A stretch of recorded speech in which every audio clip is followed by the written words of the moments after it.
Okay, this next chapter 3 is disorders of the vagina and vulva. We'll start out with vaginal discharge.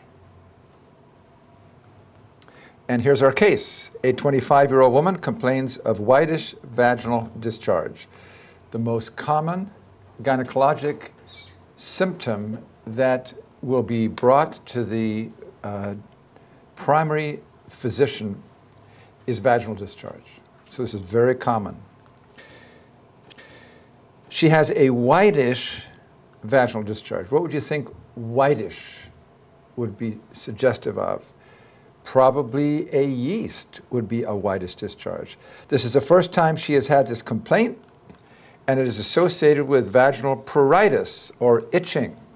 So a whitish discharge and itching, that certainly is consistent with a yeast. Negative medical history, patient is not on steroid contraception.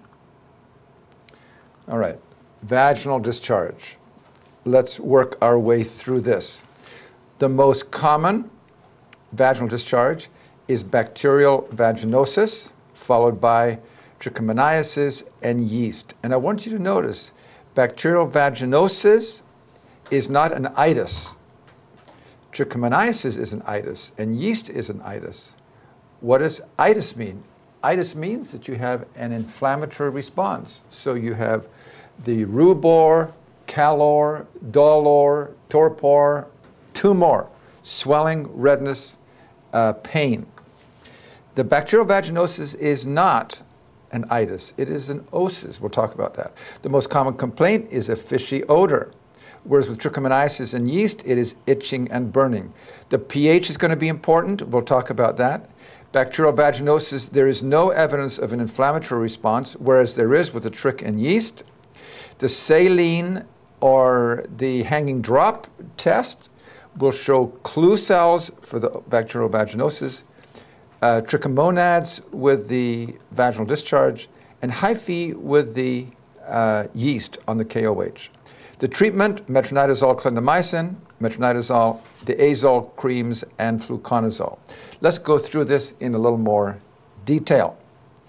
If you look at the most common causes of vaginal discharge, the most common by all studies in the United States is bacterial vaginosis.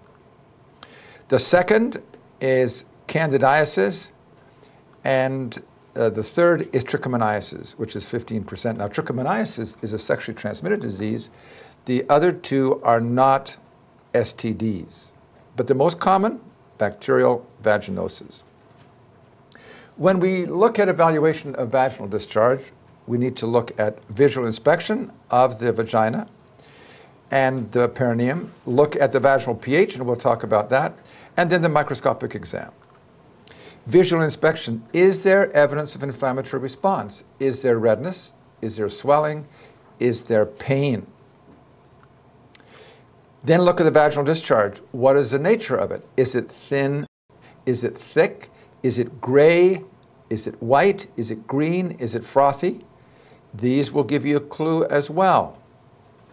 The vaginal pH, a normal vaginal pH is a consequence of estrogen dominance, which causes then the lactobacillus to be the predominant bacteria in the vagina. That creates lactic acid, which lowers the pH. A normal pH then should be less than 4.5. And we'll see how that varies depending on the etiology of the diagnosis.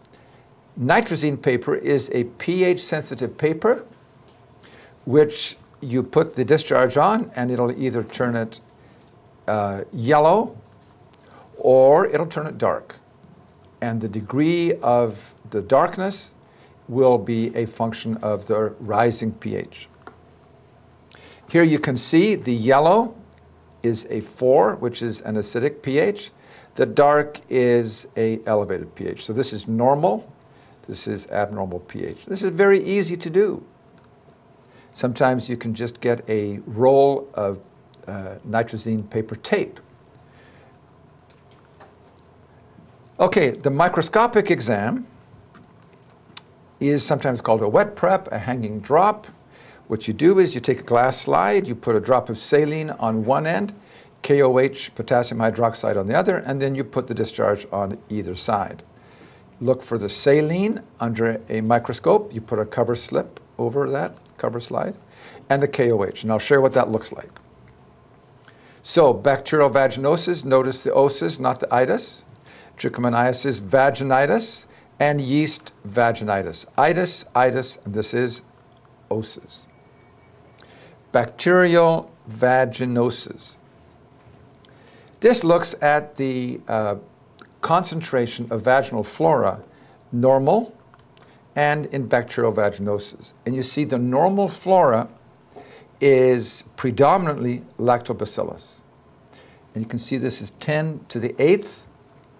Bacterial vaginosis flora is predominant 10 to the 7th. So this is a whole order of magnitude greater.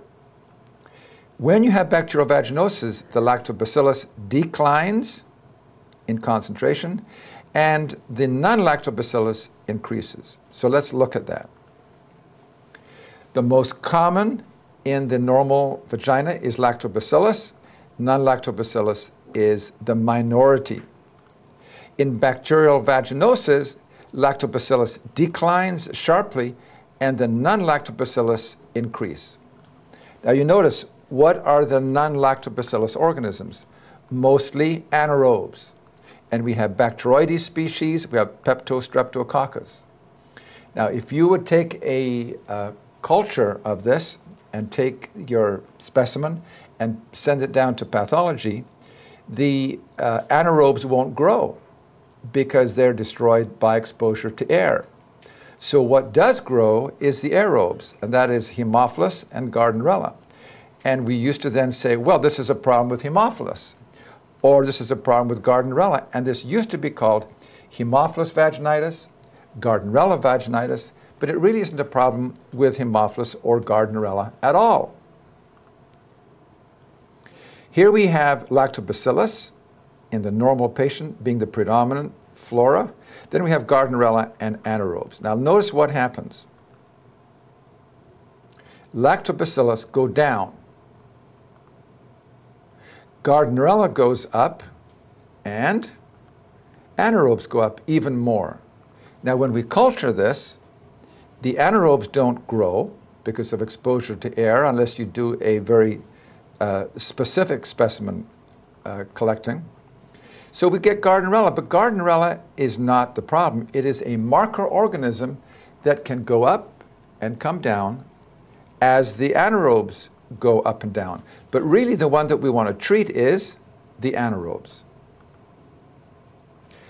I would like to rename this. Instead of calling it bacterial vaginosis, I would call it vaginal bacteriosis. The problem is not with the vagina. There's no inflammation of the vagina. It is a disordered bacteria. So it's really more of a bacterial problem than it is a vaginal problem. It's the most common vaginal discharge in the United States. It is a sexually associated disease, but not a sexually transmitted disease. What's the difference? Sexually transmitted diseases, if you treat the sexual partner, the likelihood of recurrence is decreased. That is not the case with bacterial vaginosis. Whether you treat the sexual partner or not, there is no difference in the recurrence rate. But women who are not sexually active probably don't have this. But women who are sexually active do. So it's called a sexually associated disease, but not a sexually transmitted disease. It is associated with spontaneous premature rupture of membranes in pregnancy, preterm labor in pregnancy, and postpartum endometritis. So there are adverse consequences in pregnancy. This is from the CDC, Center for Disease Control, and it says, in terms of management of sexual partners with bacterial vaginosis, a woman's response to therapy and the likelihood of relapse or recurrence is not affected by treatment of sex partners. And that's important for the boards, I think, to remember this. This is not a sexually transmitted disease. The most common symptom is fishy odor. And a fishy odor because of the anaerobes. You know, when you open up an anaerobic abscess, you get a fishy odor, and that's because of the anaerobes. And yet, a lot of women who have bacterial vaginosis have no symptoms at all. So it can be asymptomatic. The diagnosis is based upon speculum exam to a great degree. The pH is going to be elevated. 4.5 or less is normal. Is there evidence of an inflammatory response? Niet. No. 9. There is none. No swelling, pain, tenderness, redness.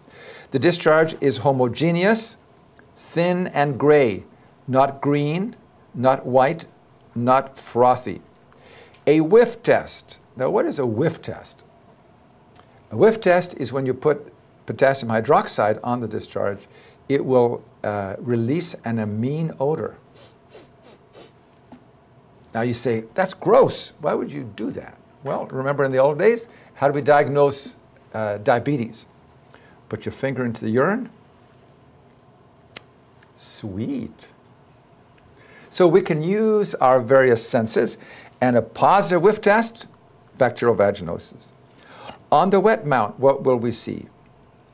Clue cells. Clue cells are vaginal epithelial cells which, adherent around the periphery, are these anaerobes. And this is with a saline prep. This is a normal appearing vaginal cell. You can see the clear cell borders. Here's a nucleus. Bacterial vaginosis will cause this to appear.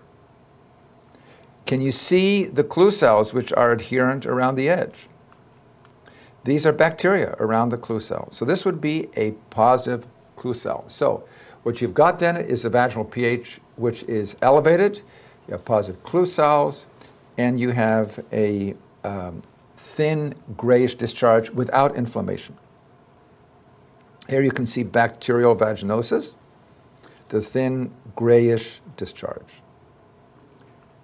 Bacterial vaginosis, thin grayish discharge. And the main symptom is fishy smell. Treatment. Notice the treatment is only for symptomatic patients. If the patient has no symptoms, you don't need to treat them. Metronidazole would be the treatment of choice. It is okay in pregnancy, according to the CDC, in all trimesters, even in the first trimester. Now, you could use clindamycin as well, and both of these are directed at anaerobes. So here we have the advertisement for metronidazole. What is this right here? This is a lady's bug, right? The ladybug. We are treating ladies' bugs, ladies' bacteria, the anaerobes. Metronidazole, FDA pregnancy category B, okay for use in pregnancy. Metrogel simply cures BV. And here is your ladybug. Or you could use clindamycin, and here's the trade name, Cleocin, in the treatment of bacterial vaginosis. 3 days, it's gone. This is going to be topical, vaginal ovules. Fast, easy, clean. Vaginal suppositories of clindamycin.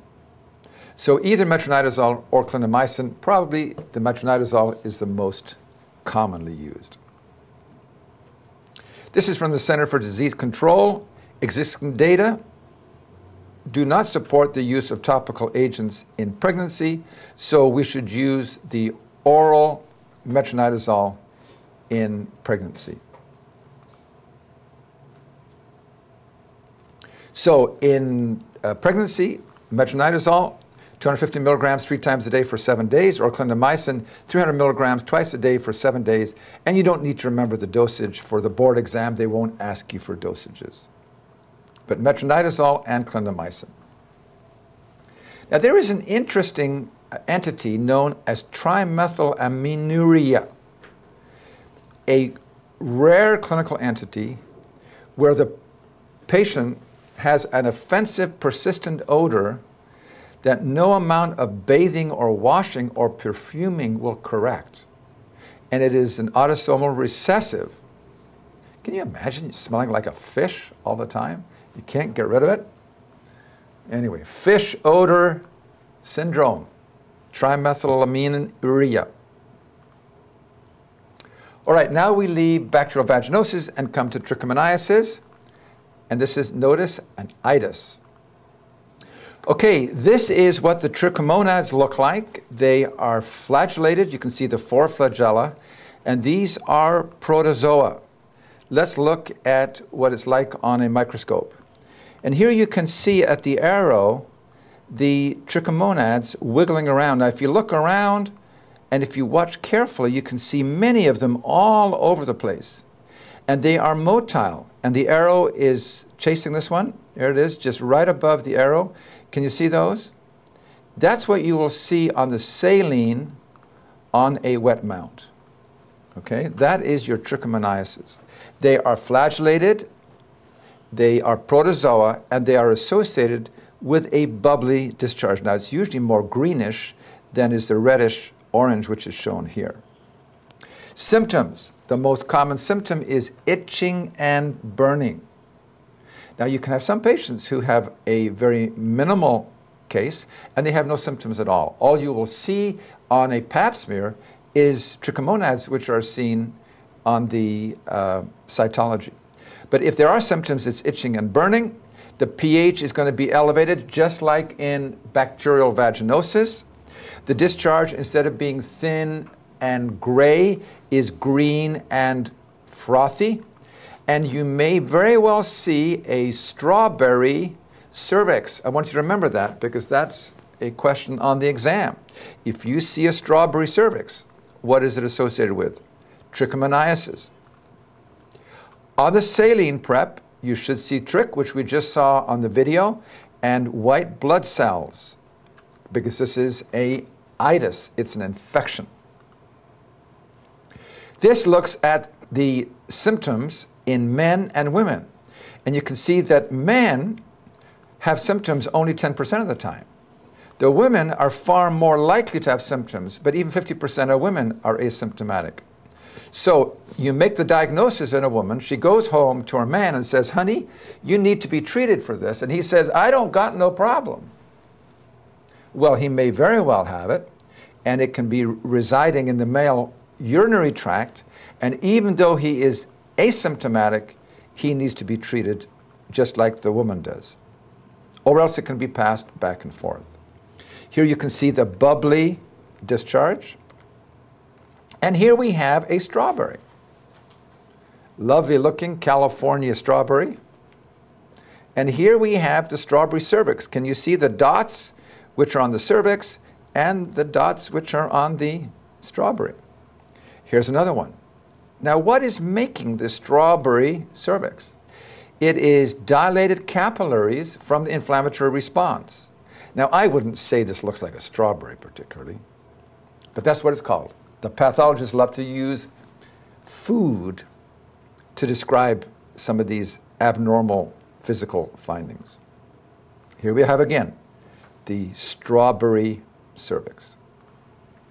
All right, and this is what the trichomonads look like under a light microscope. You can see the light halo around them. It's important to remember metronidazole is associated with an anti-abuse reaction. If you drink alcohol, get deathly sick. So, if you give metronidazole, tell the patient to avoid alcohol for 24 to 48 hours because they can get pretty sick. The oral route is preferred, which would be a systemic, rather than a vaginal gel. Vaginal gel has a 50% failure rate. So the oral is to be preferred. This is from the Center for Disease Control. Recommended regimen is metronidazole 2 grams orally in a single dose. If you give it less, a higher or lower dose, you have to give it for 7 days. And notice, pregnancy, not a problem. You can use metronidazole in pregnancy.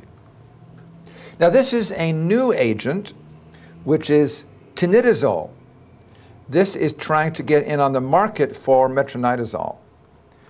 announcing a new champion against trichomoniasis. And you can see, knocked the trichomonads out. And here's the flagella. Knocked it right out. So, unsurpassed power. Does it work? Well, this company would like to think that theirs is a drug of choice. We'll see what happens. On the exam, I would choose metronidazole. The third cause for vaginal discharge is Candida vaginitis. The most common species is Candida albicans. There are other forms of Candida as well, Candida glabrata, but albicans is probably the most common. Notice it is an itis. This is an artist's conception of what the mycelia look like. If you happen to have in your office a scanning electron microscope, this is what you would see. The most common symptom is itching and burning, similar to trichomoniasis. On speculum exam, the pH will be, and notice this is a good board question, it is in the normal range. Whereas with trichomoniasis and with bacterial vaginosis, it is elevated. Is there evidence of inflammatory response? Yes. Going to be pain, burning. Interestingly, though, 10 to 20% of normal women will have Candida in their vaginas. No symptoms, no physical findings, but you may see on the pap smear the yeast. But if they are symptomatic, white, curdy discharge, sometimes called cottage cheese. On the wet mount, you will see the yeast in a KOH prep, and I'll show you what that looks like in just a minute. Notice the inflammation. You see how red and erythematous this vulva and vagina is. This is the mycelia, and I took this picture with my digital camera looking through the eyepiece of the microscope at our office. And you can see this very distinct appearance. Now, what are these cells right here? They're cells without nuclei. These are called ghost cells. And this is the vaginal epithelial cells which are being dissolved by the KOH, which then reveals the mycelia. Sometimes you have to look for a long time in order to find the mycelia that look like this. Sometimes they're very florid like this. You can't miss it. Here's a ghost cell. If you see this, you know this is going to be candidiasis. The treatment, you can either go with a single dose of oral fluconazole or the azole creams, and either of these is appropriate. The benefits of the oral fluconazole is it is a single dose, it has high compliance. The azole creams can be a little runny, they can run out the vagina and be messy, and you have to use them for more than a single dose. The CDC says you could either use intravaginal or oral. Now, there are many different kinds of intravaginal agents, and I'll go through those in just a minute, or a single dose of oral fluconazole, 150 milligrams. So here is miconazole. This is marketed under the trade name Monistat. This is going to be intravaginal suppositories and then cream externally on the outside. If you don't like miconazole, how about some butoconazole? And if you don't like butoconazole, how about some turconazole? This is turconazole. And if you don't like that, then you can use clotrimazole. Of course, each company thinks that theirs is the best. I don't think it makes that much difference. Okay, this is an advertisement by Pfizer. They also make Viagra.